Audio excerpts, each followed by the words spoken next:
Hi, my name is Lami. I also go by David, and I just wanted to talk a little bit about Vic, Victor McElhaney. He was a student here. He passed away, and we're kind of dedicating this to him because we're talking about legacy, and we can't really talk about legacy without talking about the person that probably left the biggest legacy and the biggest impact on our campus and our community in Los Angeles and Oakland. He taught us so much about just being ourselves, being unapologetic, showing each other and other people around us the beauty of who we are and not really trying to be anything else. He did not care who he was talking to, whether it be somebody black, white, old, young, he didn't care. He was the same, he talked about the same thing, he gave everybody hugs, he was huge on love. And that was another thing too, and probably one of the biggest reasons why he did have such a big impact, is that it's something special when a black man who is in a space where we kind of, and especially these days, we're breaking down a lot of things that have to do with what masculinity means in the black community. And he did a huge thing with that because he was somebody that didn't care if he loved, he loved. He didn't care who he loved. He didn't care who you loved or who I loved. He came and gave everybody hugs. That was a big thing. He was co-president of Brothers Breaking Bread with me. And part of our mission is to address what masculinity means in the black community as a group for black men on campus. And not only is it just gathering together and fellowshipping and having each other's backs and also promoting leadership and stuff like that, it really is breaking down these things that have existed in the community for so long. Misogyny, the toxic masculinity, and pride and all these kind of things. And he rebranded our organization. He changed our mission statement. He had real effects. He created a lot of events. We did a screening for the movie Moonlight on Valentine's Day week, and he did that as a Brothers Breaking Bread event, and brought everybody roses, and we sat in Ground Zero and we watched the movie, and then we had a discussion, not about the movie but about the subjects and thematic things that came up in the movie about LGBTQ issues in the black community, about what it means to be a black man, expressing yourself, stuff like that. He was also just a cool dude. People just gravitated towards him. He was intellectual, like he was the smartest person I knew. So this is just a little bit to give you an idea of who he was as a person and how he impacted a lot of people and continue to impact a lot of people through education, through arts, through blackness, and politics and love and all this kind of things. And so I just hope you guys can appreciate some of these lasting influences, and certain things that you might feel on campus that's different is because of him. So here we're just gonna show just a little snippet of a music video that I was able to do with him. We rapped together, and he was not only was he a great drummer and a musician, but he could spit. He had bars, and so this is just a little piece of art, of him expressing himself in something that we did, and hopefully you guys enjoy it.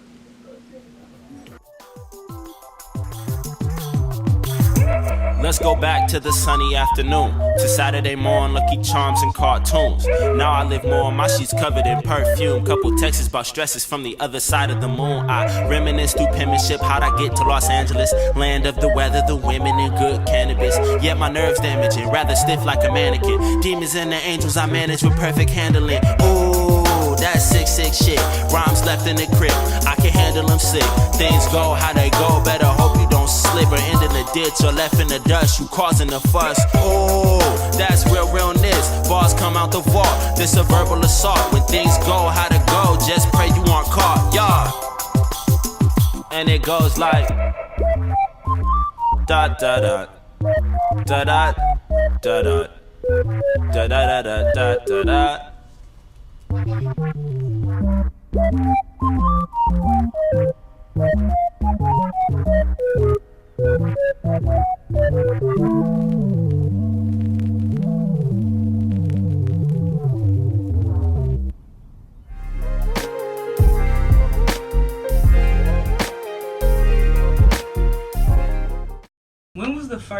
time that you realized that you represented more than just yourself?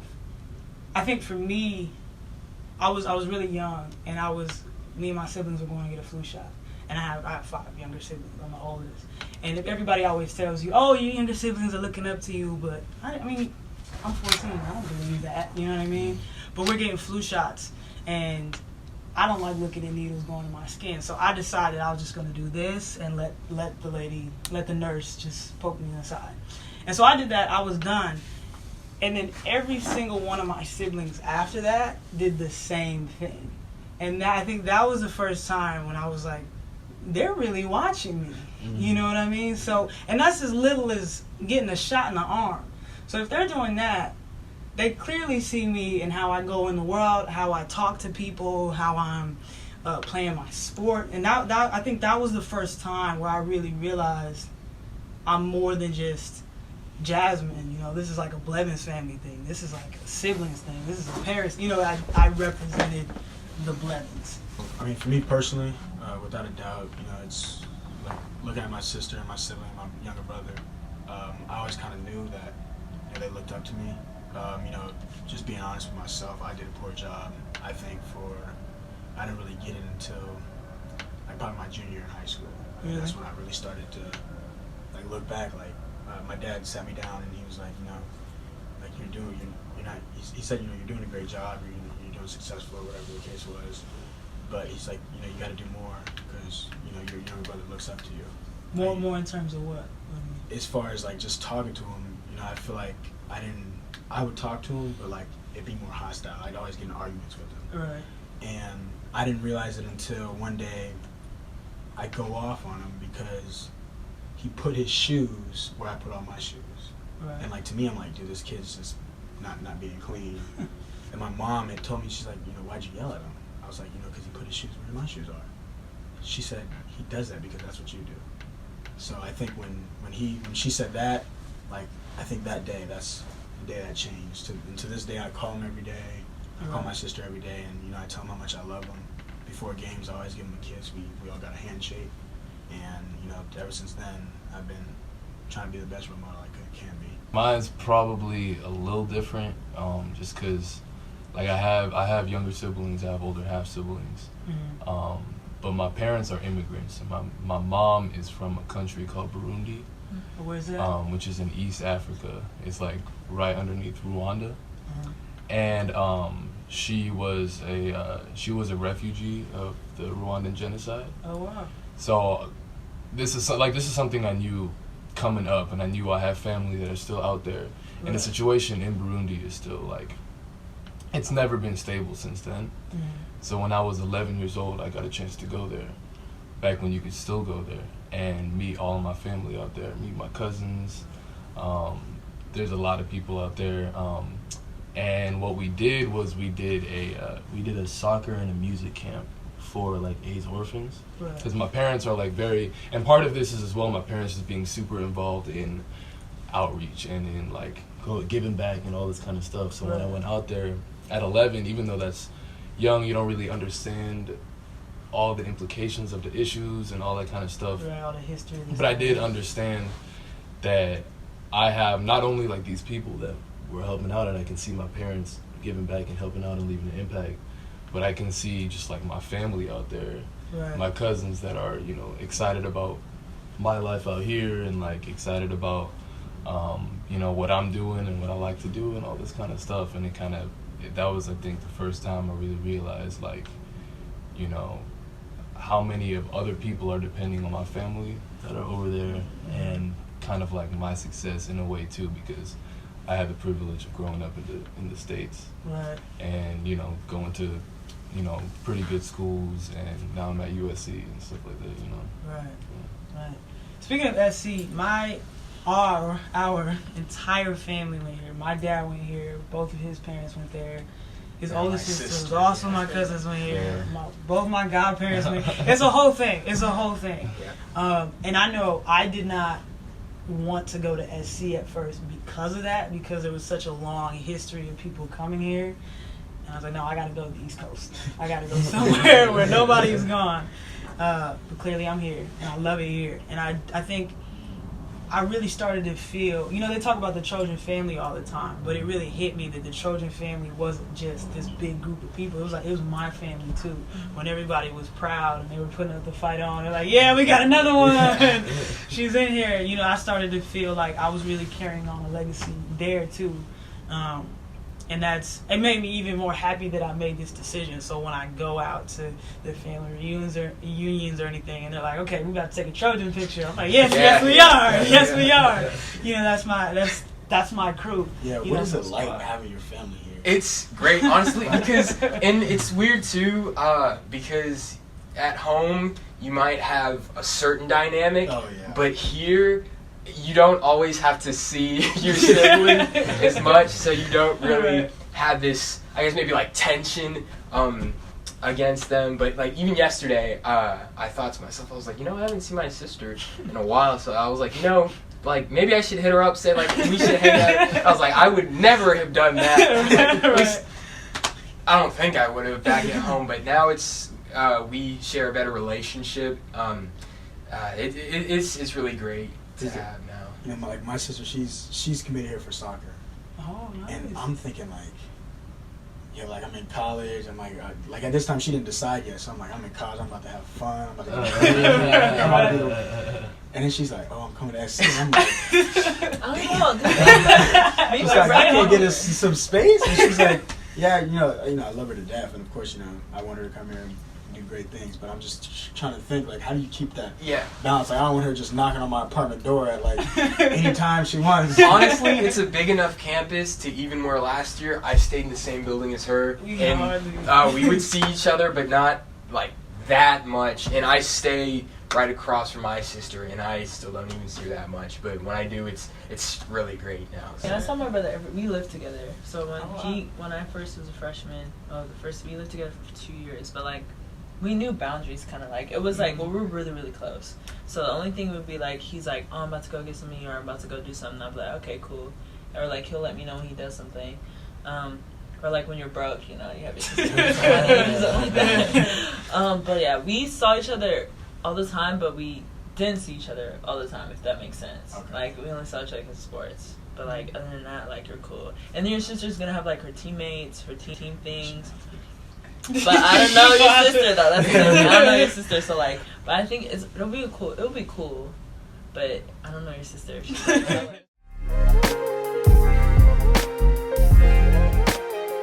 for me, I didn't know that not everybody sat at the dinner table and ate with their family. My dad made sure that every night, all 6 of us, both my parents, were at the dinner table, and everything from rap battles came out of that to just talking about our days. There's so many of us, man. To argue, we had roast sessions that my parents would have to shut down. But either way, that was something that we were doing. Yeah, no, we would sit. My dad made sure. And of course, even after practice or whatever, when that last person comes home, if it's not too late, of course, if somebody's out until 11, you're not sitting at everybody's going to bed. But if we're all at home around that time of dinner, we're sitting at the table and we're eating together as a family. And I think that's something that, when I have my own kids, it's kind of like it's dinner time. We're about to talk about our days, we'll talk about whatever's going on, and that's even the moments where my father and my mother would instill that, wisdom of either how to go out in the world or what's next for us or even planning out the day, because I don't know how they did it. I had to take my siblings to their different places one day. I was like, I never want to do this. Yeah. Never want to do this with 5 kids or whatever. But but that's something that I definitely want to take with me is sitting at the table and eating as a family. Yeah, quality time with family is really important to us, and so every dinner we would sit at the dinner table and have a quality conversation and try to keep ourselves away from the television. But then as I got older and stuff, we kind of shied a little bit more away from that. But like every Friday, we always go out to eat, and it would also be like phone-free type of zone, unless it was like for work or something. But we would still try to keep away from that. And like on Christmas, I don't know when this happened, but we made it like a tradition to go see a movie that day. And then my dad's favorite Christmas movie is a Christmas story. Like at the end of that movie, they go out to a Chinese restaurant, and then we also adopted that one. So like now for dinner, Christmas dinner, we usually go out and we get Chinese. We either eat it out or we bring it back and stuff. But yeah, like quality family time is really important, especially in like you kind of learn how important it is when you get out to college and like your family's all the way across the country now, and you're just like, man, I would give anything just to like give my parents hugs and kisses or just like share a good conversation with them or anything. Yeah. You're making me sad. So my not only would like for the eating thing, like not only is it like eating together at night, but like it's something my grandpa, like whenever he would come over from Germany every Christmas. He would get so mad if somebody starts to eat when like not everybody is like at the table. Even if somebody's going to the kitchen to like let me get some food, whatever like that, he would get pissed. And it's like we had to all be sitting there ready to eat, say our prayer, and we have like a special like family prayer. We say it all at the same time, and then we sit and eat. Same thing with like the movie. Like we would do movie night. We didn't really go out to eat that much, and we also never had TV. Like cable television. We would watch movies, and we would do that like every Friday night, like a movie night. Yeah. We had like the same VHS movies on replay. And then every second Sunday is like an extended family like dinner. So like they would either come to us or we would go to the cousin's house. And the kids would have the kids table and the adults on the adult table, you know what I'm saying? Yeah, it would mostly just be me and my family. There's so many of us. Right, and then, you know, all the kind of stuff. And then also because it was so many cultures in the house, like, the food was like, that was a big thing. That's what I was going to ask you too, because I have some like Turkish blood in me, so every Sunday too we have a Turkish dinner or whatever, so yeah. I mean, my dad, so like I'm in terms of all three cultures, like German, Liberian, and Burundian, like the thing that I can relate to most for all of them is the food, because we would have German food. Christmas is like tradition to do a goose, like, you know, make a whole goose for Christmas. Liberian food, like my dad cooks a lot of that. Different Burundian stuff and like plantains and fufu and all this kind of stuff. So throughout the food, and both of my parents cook. Can you cook? I can cook. I'm just asking. No, I can cook. And I realized like the importance of it, but I hate it. I don't like it. Really? Like, I don't like I to like cook. to clean up. I'll clean. Like I don't even like. If I have the opportunity to like cook and be like, I'll clean up afterwards. I really don't like to cook. But I do cook, and especially now, this whole year I changed up my whole eating to like cooking stuff like that, just because I was eating out way too much. But that is definitely something that I know, and I already started to like ask my parents, ask my dad, like, hey, like, you know, add some recipes and stuff like that, just to keep that, because that was probably the biggest thing, because I didn't, you know, my parents both speak at least 5 languages. Oh, wow. I only speak 1, English, you know, and Spanish, like from school. So I can't connect through the languages, you know, so it's the food is the next best thing, you know, and the family kind of values and traditions that we have pretty much, yeah. Gotcha. My mom and dad are like big on staying together. Like through our experiences, we had people like don't let other people turn you against your own family type thing. So like we had like people would be like, oh, your brother did this and this, or to me, so like you shouldn't really do this and that. Like that's my brother. I'm not going to sit here and listen to you and like, you know, my brother type thing. Or like even older adults, like when we are in school and like and you know how like your mom would be like, well, you tell them that your mother said this, this, and this, and this. So I'm like, well, my mom told me to tell you. Tell so me this to is tell hard. To mind your damn business. And so like, and so they would tell me like, oh, like kind of like don't listen to your mom thing, like stuff like that. And so my dad is always just like, you know, family is like family. There's always gonna be people that are gonna try to divide you guys and try to turn you guys into each other, and just don't have that strong bond and kind of core to not let anybody do that, or you know what I mean? You guys get what I'm saying? Yeah, like, stick together. yeah, type thing. So I guess that's kind of like that's why we're super close and stuff like that. Even like I have other family that isn't like kind of like my parents kind of broke the cycle from like my other side of the family, because just like certain things and how they live their lifestyles and stuff like that. So it's just like that, sticking together. Don't let anybody turn you into like, you'll know when somebody's trying to break you apart from your family, like purposely and in a negative way. So that's kind of like that. That's something my mom drills into our heads. I mean, we're so close together. Like, the youngest is only 7 years younger than me, so we're all kind of smushed around the same age group. So by nature, there's a lot of little arguments that pop up. My mom's like, doesn't matter. This is your sibling. When you need each other, y'all will have each other, you know. And there's 6 of y'all, so none of y'all should ever not have anybody to help you. Yeah. And there's been times where we're like, well, we don't know about that. But, you know, at the core that we, like you were saying, sticking together and don't let anybody come between the family. I remember somebody was picking on the youngest brother, and all 5 of us was like, who is it? Who is it? They can't say anything to, you know, our younger brother. We can talk about him. You can't do that. I know one thing, there's another thing, is that my dad, maybe up until I was like in middle school or high school, my dad told us bedtime stories every single night. Yeah, and I think that probably was one of the biggest reasons why, with not only just music, I made the film, you know, and I do acting and I do like all this kind of stuff. And then it's something that I realized like more recently, and something that I for sure like want to do with my kids.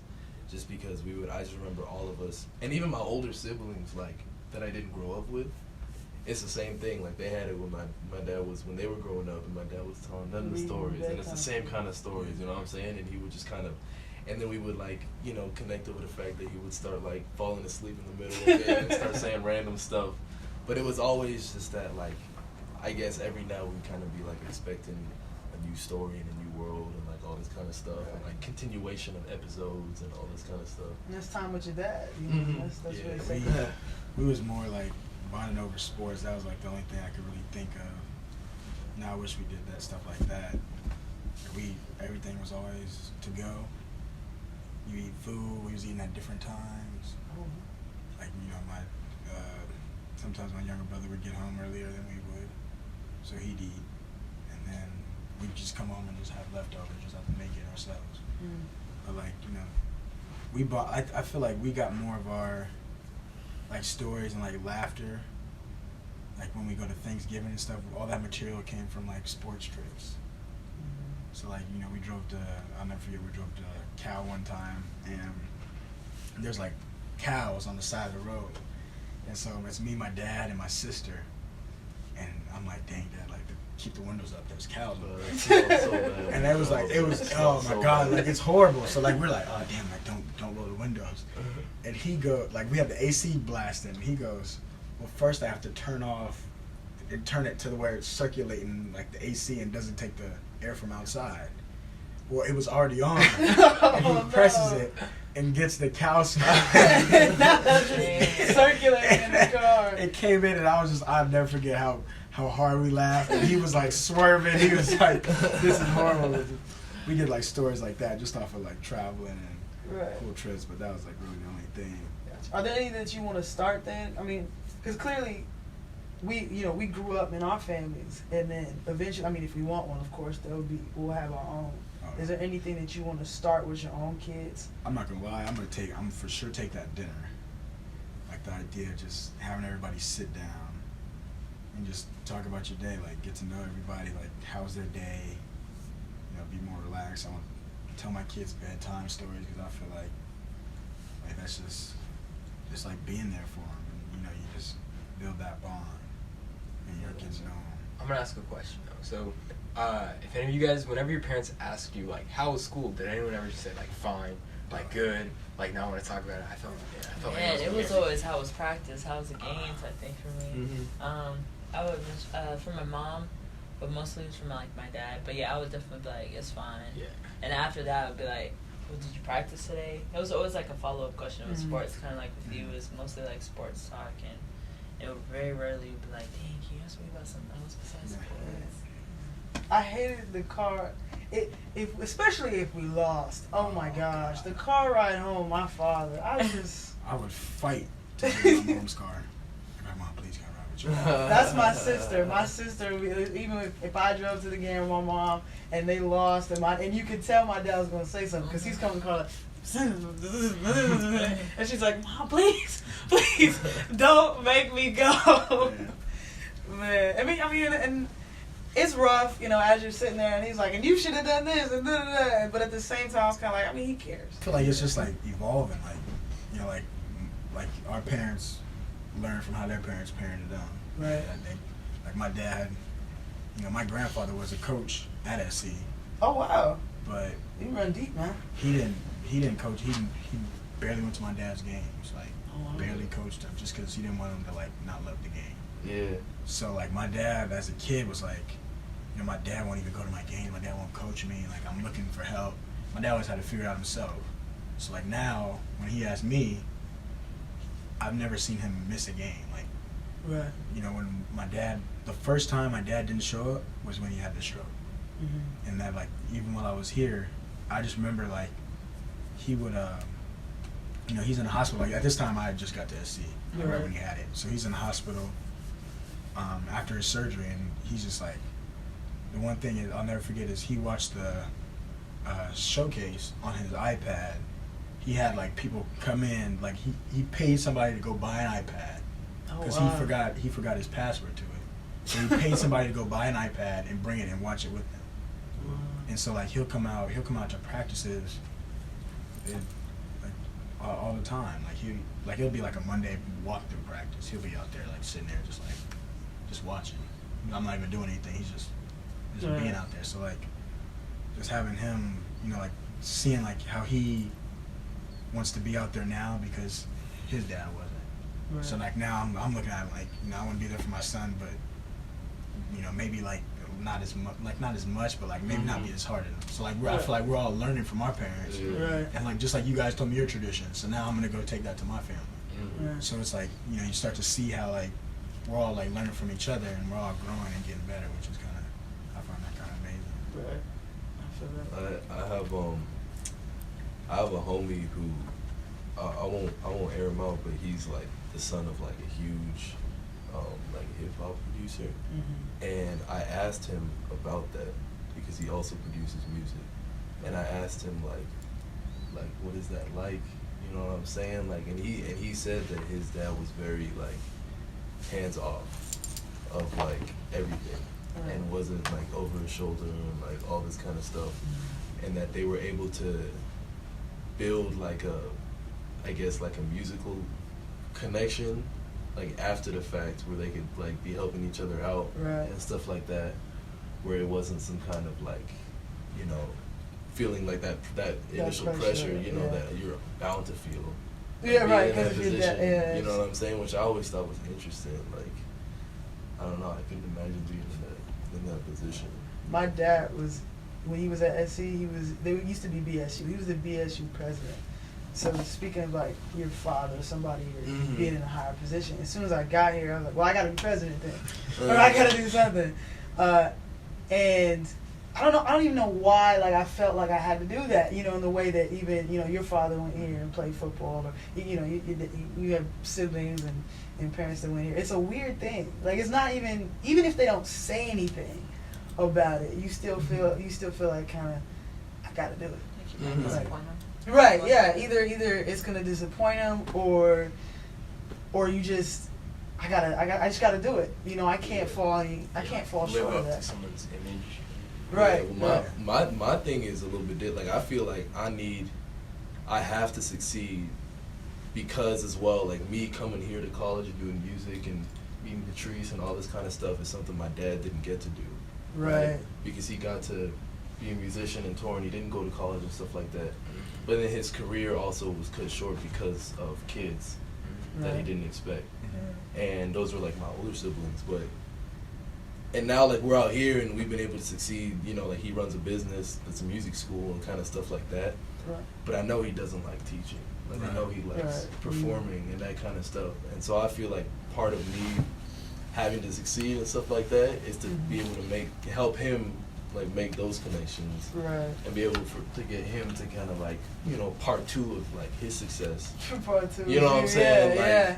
in Bring him in out on another way that stage he or didn't something. get. Yeah, something like that. Just because, you know, he didn't have that opportunity in life. And part of the reason why I'm trying so hard not to, you know, like what he would tell. That was a big part of like growing up and stuff with him, and just kind of the way he would talk to me about girls and sex and all this kind of stuff. Is because he didn't want me to make those same mistakes that he did. You know what I'm saying? About, Right. you know. Shoot, I do it for the bragging rights. Just That so was like his Beast dinner Today, table, wasn't like it? all his. I got in my apartment. I got all of his records, and then I have academic and sports. And I try to beat him. I literally like before I leave, I'm beating them all. Mm-hmm. And I told him like I'll tell him like shoot, I like that every record you got, every name. Taking that from you. Like every time that you see your name in, because like, I mean, personally, like my pride thing is like, even at like Washington this weekend, I'm on the sideline like after halftime. You know, it's guys trying to be nice, you know, generally trying to be.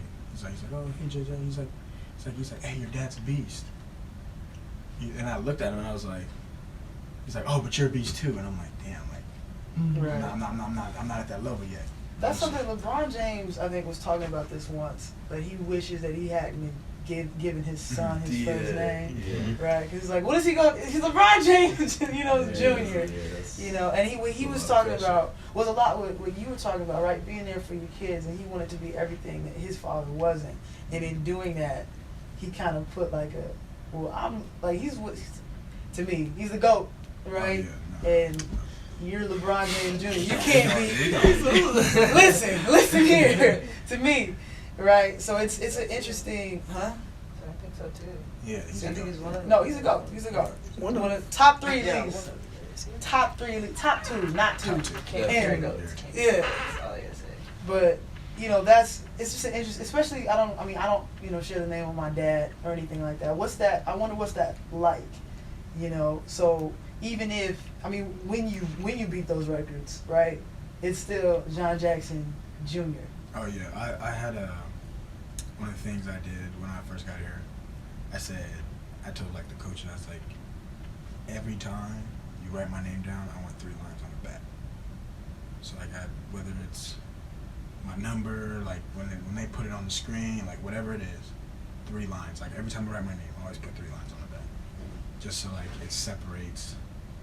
Like I don't want to. I like yes, I'm kind of like born into it, but I don't want to be in like his shadow my whole life. Right. Like, I want to kind of like branch out, make a name for myself, and you know that one of the things, you know, everybody calls me a son, you know, all that. Like I get it, but like I want to kind of make my own name, you know. Right. Like I don't want it to be like, oh, like people. One of the things people are like, oh, you know, you went to USC because your dad did so good there. Right. And I don't want it to be that. Like I want to be able to go there, like. And have your own name Yeah, carved out. so that was one of my things.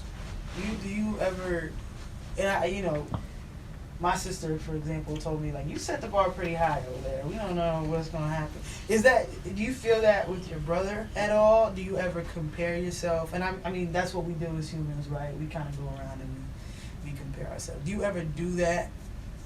Well, for me, it's like, when I got here, like, a lot of people would be like, oh yeah, they would introduce me like, yeah, this is Shaquan's little sister. I'm like, dang, my name's Alexis. Yeah, I got a name. Yeah, like Shaquan is my brother, like type of thing Right. right now. I see him as an inspiration. So for me, it wasn't more like a like, damn, I like have to like do better than him or anything, like from that aspect. Not saying that there's anything wrong with that at all. But he was like such a role model for me, so it was just like I want to be just like him, or like I want to accomplish just like what he did or how he represented himself. So in that aspect, it was just more like an inspiration. Like it was just more than just like a family kind of brother thing. It was more like a role model, and like, damn, that's kind of crazy, like how he does that. Yeah, so I'm going to do it too, right? Yeah. I got you.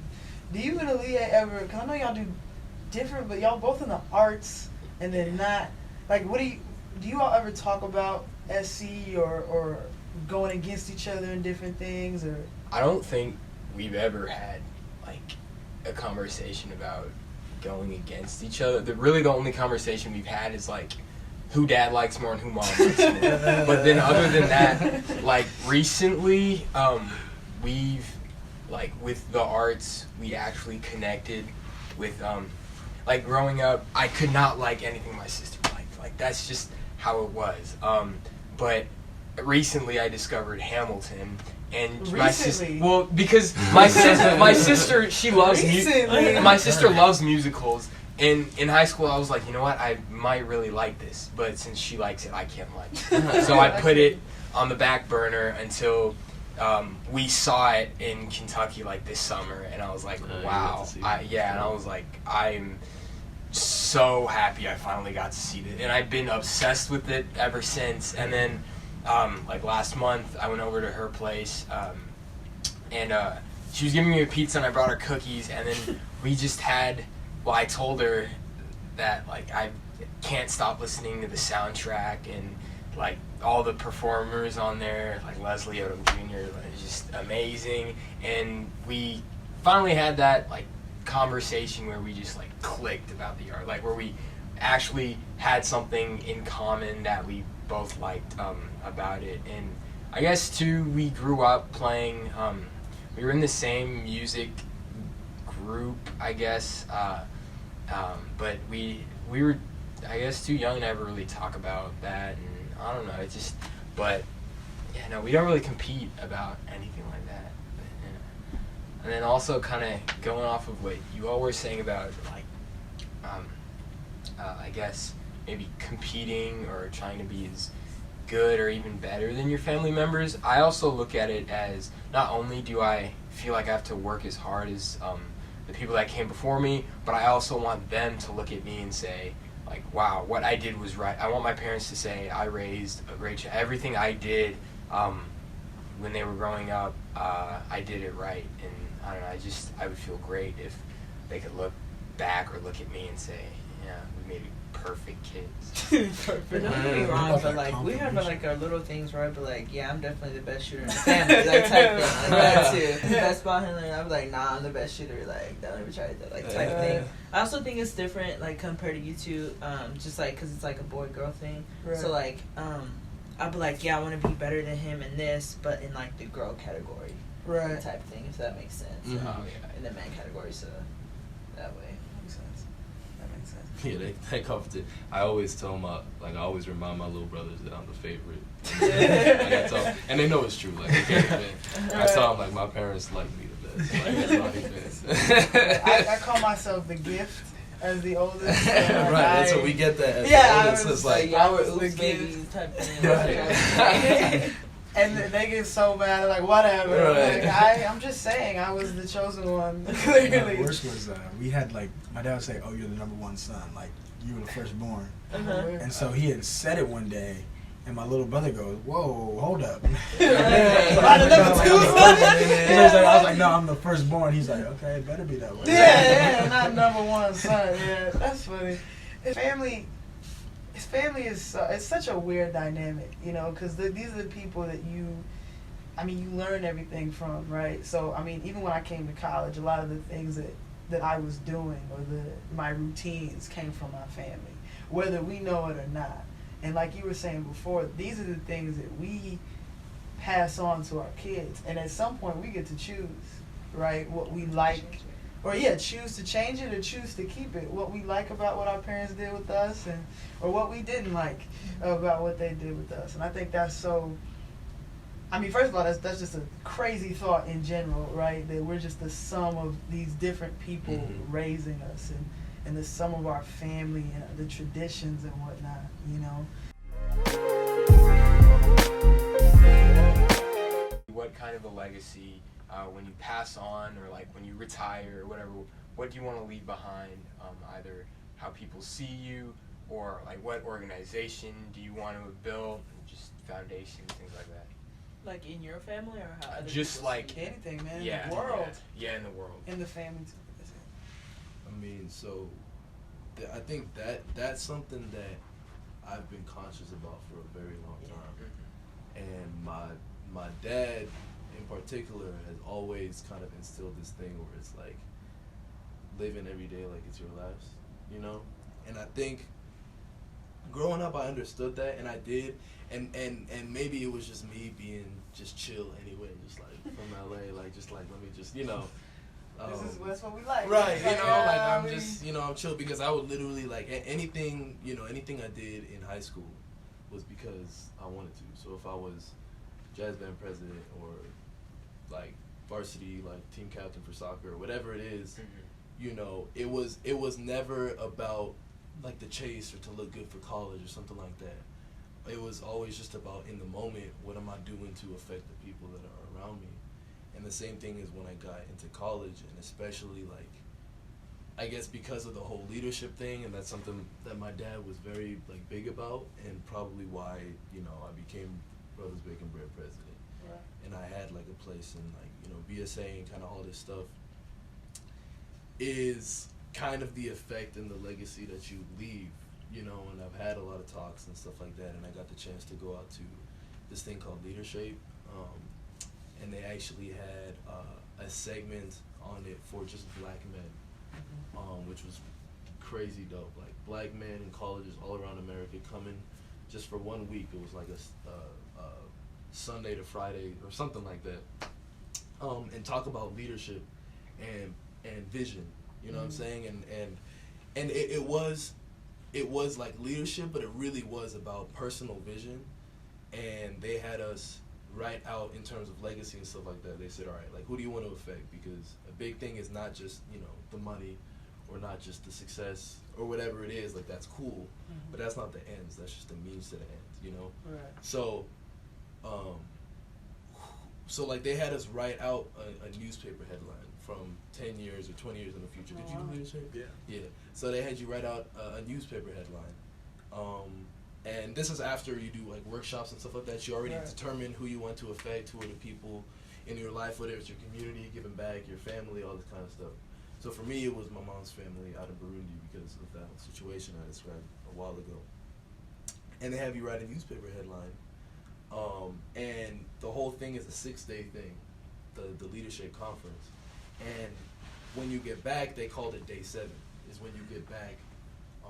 And day 7 is from the point you get back from the conference till the end of life, essentially. You know what I'm saying? Day 7 is what are you doing to address that headline and that whole article that you wrote. And mine was like, Burundi like is freed from blah blah blah blah, and like the people can. I can't remember what exactly it was. Like I still have it, but it was kind of like a duality of like number one, kind of thinking about the future and kind of what your success is going to be and who the people are going to be impacting and your legacy, and also number 2, what are you doing every day? Because a lot of people just think about just the first one. It's like, oh, I want to make it, and I want to give back to my community, you know what I'm saying, and that kind of stuff. Right. And that's all they're thinking about. And then the next day, you shot and killed, or whatever. You know what I'm saying? Yeah. And for me, and so that was something I had always been kind of conscious about. And then especially, like, let's say when Vic passed, right? That was one thing where it was like, you go to the memorial service, and you see all the Bovard, and it's overflowing to hundreds of people. It's crazy. And of my guy that, and I knew he was that person, but you really see who he impacted. Right. And it's going out the room. And this is not him being like, okay, every day, let me go to this person and let me try to counsel him. Let me go. It's just him being himself. Right. You know what I'm saying? Right. And I kind of, that is as well just kind of reinforced that whole kind of idea of just being hardworking, hardworking ethic to kind of like get to where you want to be succeeded, but just also just live every day like it's your last, and you have that, and that's kind of that unconscious impact and legacy that you're leaving from any situation that you had. Like, I remember the very first conversation we had, the very first time we met was at the dining hall, Parkside Dining Hall, and we had this whole argument conversation about black culture and slavery is still real and stuff like that. Like me and him were on the same side, but there's another Keon, he's also black, and we had like this whole debate. We were both going at it, and it was just like after that, like, and then he took me to the when they used to have karaoke night on the Right. ground with the children. Yeah, it's a Thomas Place. Yeah, Thomas Thomas Yeah, Place. so like Tom after Yogi. first time after I met him, I was like, damn, like he's bold in like an aspect to where like he didn't care who he was talking to, Nah, and he did not. he didn't like second think like if he could have been talking to like a really really racist person, and then he could have said something like he didn't care, and that was just like a big like I was just like damn, that's hella inspiring. Yeah. Though. Right. That's crazy. Right, man. The last conversation I had with Vic, it was me, Quincy, and him, and we were watching like Killer Mike has this like show where he just goes out and does like I don't know. He's trying to start businesses within the black community, and so he decided that the Crips and Blood should have soda. Right? And I was like, this is the dumbest. I know what you're Yeah, and I was like, this is the dumbest idea I've ever heard. Right? And then so Vic and I start arguing about this, about why this is a bad idea or why this is a good idea. And by the end of it, I was agreeing with Vic, and I don't know how I got to that point. He's so No, good you at know, it. I no, don't you know know. how? It's because he's the smartest person. Yes, No, That's why. he's Because the smartest the person. few times I went to BBB last year, every time Vic said something, I was like, this guy is very well educated. Yeah, I'm like, And then how does he know even that? when this whole Ben Shapiro thing was going on, Right. and like he would always make whoever he's arguing against look dumb. The one time Vic went up there, and they shared their thing, like Vic was on the same playing field as him. And then by the end, Ben Shapiro said like, "Oh, let me give you my email so you can send me like wherever you got your information and all that from." And it was Vic was the like in that situation specifically. Me and him were talking because, you know, this when this whole thing is going on, like he wasn't president yet, but Nia was BSA president. You know what I'm saying? So because she was there, Nia's my girlfriend. So because she was in that position, I was just always like hanging with the BSA leadership. And so we would always have talks about what we should do with this whole Ben Shapiro thing. And then me and Vic decided that, you know, the best thing would to get our arsenal of people together with our arguments and stuff like that and come at him. And I was like, all right, that's cool, but like, what am I going to say? You know what I'm saying? He was like, I got you, don't even worry about it. He was like, all right, I'm hitting these people up, I know what to say. I'm going to give you the questions, the statistics. Like, he was like an encyclopedia. He knew everything, you know? And so he was like, that's what we're going to do. And once we got in there, it ended up being like, there was only like 2 or 3 people that could have actually made it up. And so I'm glad he was the person. Yeah, but like he was like, that was just his mind, you know what I'm saying? Right. And anything. That's like, how he was working. the reason why, like right now, I'm like I've literally because of this whole Democratic debates and all this kind of stuff. Like this past month, I've been on YouTube just only watching political videos and stuff like that. Because like I like the value of just educating yourself and stuff like that. I wish I could have like, you know, I was always jealous of him because he could always. He has that's false. something. Yeah. What? Like, how do you know this stuff? crazy. Like in anything, you know, like, and he was just like activism, politics, music. He knew everything. Yeah, he knew. You know what I'm saying? He was the just. king of art. I mean, why you getting on his pocket again? Cause pocket in LA is a gamble. So I mean, why you getting on his pocket again? Cause pocket in LA is a gamble.